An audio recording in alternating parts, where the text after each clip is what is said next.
Hi guys, so today I'm here at Louth VolksWorld going out in the VW Golf GTD. Now people do sometimes say the GTD isn't really performance hatched because it's a diesel, but we're going to try and answer that question and put it to bed once and for all. So let's have a quick look around the car and then go out and see the all important test. How does it drive?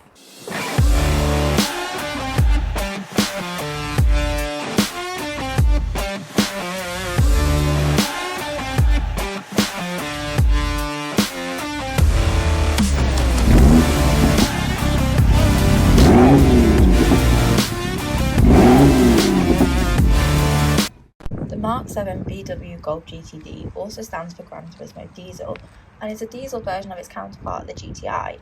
Now this means it comes with a 2-litre turbocharged diesel engine producing 180 brake horsepower and 380 Nm of torque, meaning it gives you an approximate 0 to 60 time of 7.5 seconds. Now this does depend whether it comes in the Auto DSG box or also the 6-speed manual. And being the GTD, it has additional extras over the standard Golf like sporty styling, twin rear exhaust and also 18-inch alloys. Also being a Golf, it means you have plenty of room in the boot and also 5 good sized seats in this 5-door version. Now this means you can get your friends and family away on a holiday and fit all your suitcases in too. And when we move to the inside, you can still expect that sporty Golf styling with the black and white version of the tartan seats and that golf ball that you expect in the GTI as well for the manual. Also comes with all your luxury extras as well, such as your multimedia screen. So you've got things on there such as your phone, you can Bluetooth your music there as well, and also have your radio and all your heating. Now the best button about the GTD is it still has the mode button, meaning you can choose between sport, eco, individual and normal. But of course we're going to go for those 2 checkered flags and go in sport. And the best thing about this car is a proper key and turn in. Now, the first tick on the box for being a hot hatch is it is a 6-speed manual. Everybody knows the Golf GTI manual is just incredibly fun. It just adds to that involvement of the driving. So if the box is the same as the GTI, in theory, driving fun like that should be identical as well. So being a diesel, the top end revs are about 5,000, which isn't surprising, but you do have a little bit of punch, but you really have to work the gears, which is where the manual actually helps quite a lot. So between 1 and 2,000, it's feeling a little bit laggy and you're waiting for the power and torque to kick in. But when you get to that sweet spot of the 2 to 3,000 revs, it does have quite a punchy engine and it really does give you that little bit of sporty performance. So using the gears and using the manual, you can really work the car to actually have quite a decent performance and have a bit of fun with it and have the attributes of a hot hatch during that sweet spot. The only thing it does lack in is the top end is very breathless. You can feel it running out of puff. It's really good fun.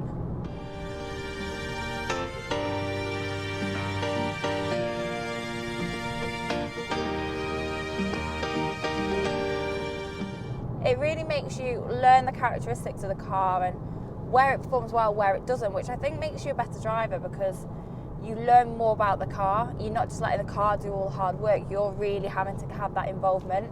Again, paired with this manual, it all adds up, and I think hot hatches to me really involve you in the driving experience. It's why I love manual so much.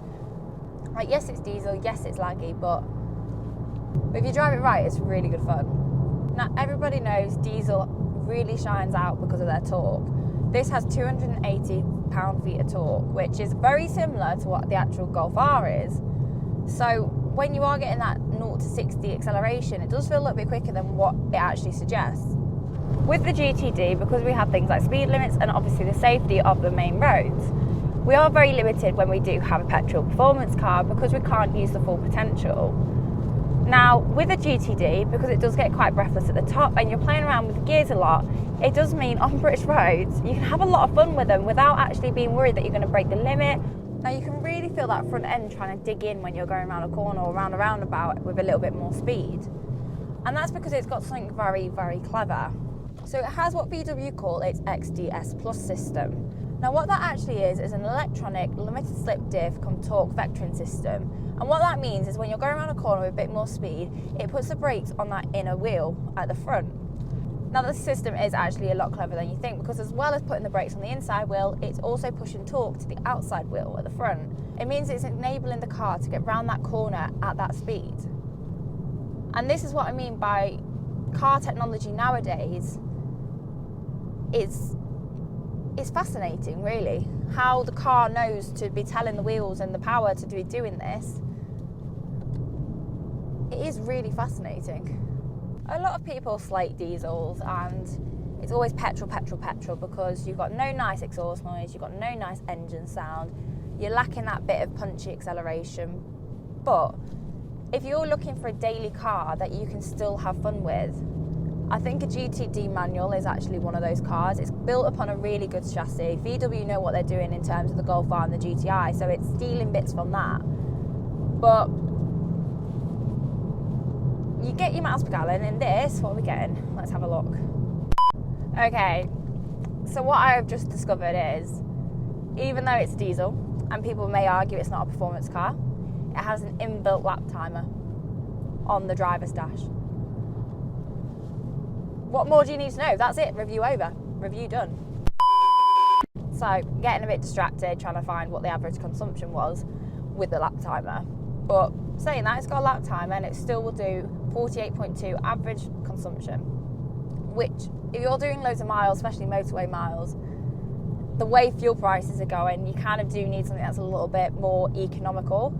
And if you have sort of your sports car at home still as well, having something like this as a daily, you're still going to have fun on the road, you're still going to enjoy driving it, but you have that extra bit of practicality. You've got 5 seats, you've got a good boot, you've got good fuel consumption. As boring as that sounds, it kind of ticks all those boxes, and if you're looking for that compromise, it really fits in well. And at the end of the day, it's a Golf, and there's a reason why they're so popular, and it's because they're good. Now, most people won't even compare it to its sister, the GTI, but it does have some things in common. So, for example, compared to the normal Golf, they have stiffened the suspension, and they've also put in the dynamic chassis control system. Now, what that means is it has adaptive dampers. So the little mode button we showed before, the Sport, the Comfort and the Normal, it's not just a fancy button, it is actually doing something to do with the suspension, meaning the handling and the ride quality improves as much as the GTI. But then when you put the GTD into Comfort, it is so much nicer, it's quieter, you can do those long journeys a little bit easier, and you can just chill in it.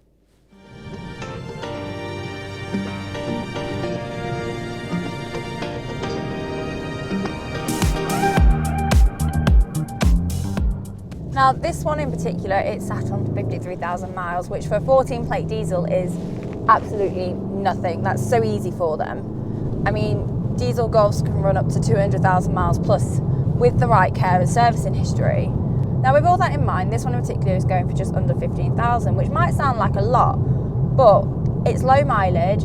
The Golf GTD has that sporty look about it, so you are getting that sporty look extra. You get that punchy performance for a diesel without compromising on your fuel consumptions, your comforts like your heating, and you also get some additional technology such as the adaptive cruise control and the radar system at the front.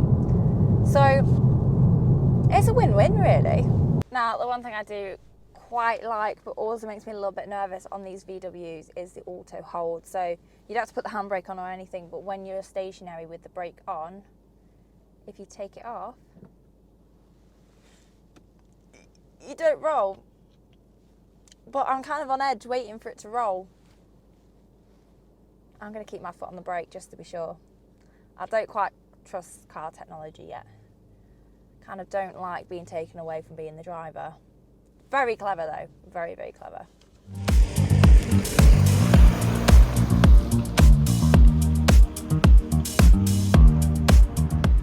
So to conclude my Golf GTD Mark 7 review, and as to whether you can actually have a hot hatch performance diesel, the GTD on its own has a little bit of everything, so it makes it a really good car. So it has the capabilities of a diesel, you can still have great fun with it, especially with that manual box, and the handling is actually really, really good. Now, whether you can have a performance hot hatch as a diesel, I think as stock, potentially not. However, I know with some diesels and some companies, especially Revo as well, which VolksWorld do, the tuning capabilities these are actually quite surprising, and that torque can really make a big jump, making them actually a lot torquer than the Golf Rs. And I think then in their own right, they are their own little special hot hatch and performance cars. And they are completely different to petrol. You really have to work them, and I quite enjoyed that actually. And I think if I was looking for a diesel car that I could still have fun whizzing around B roads in, this would be it.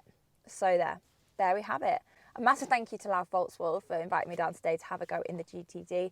Make sure you check them guys out, whether you're looking for a car, need a car sourcing, or whether you need some tuning and work done either. They also have the Revo section. So make sure you check those guys out. I'll pop the link down below. But for now, you guys know the drill. To make my journey your journey, like, follow, subscribe, and I'll see you next time. Bye.